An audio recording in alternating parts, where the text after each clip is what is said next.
brand हे धक्के पकड़ तत कर देता कांड हे चढ़ल छ जवानी तोहर 16 के उमर हे चढ़ल छ जवानी तोहर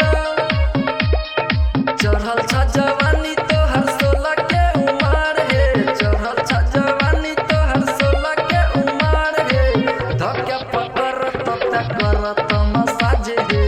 साहजी के बेटा साली है छै रंगबाज हे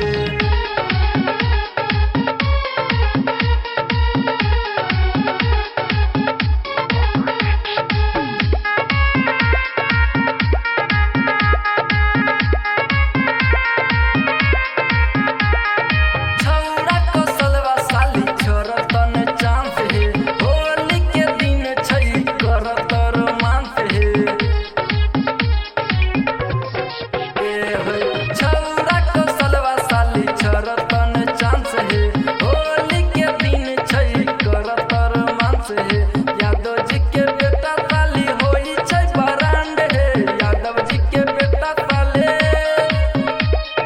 ठाकुर जी के बेटा साली होई छै बरांड हे ठाकुर जी के बेटा साली होई छै बरांड हे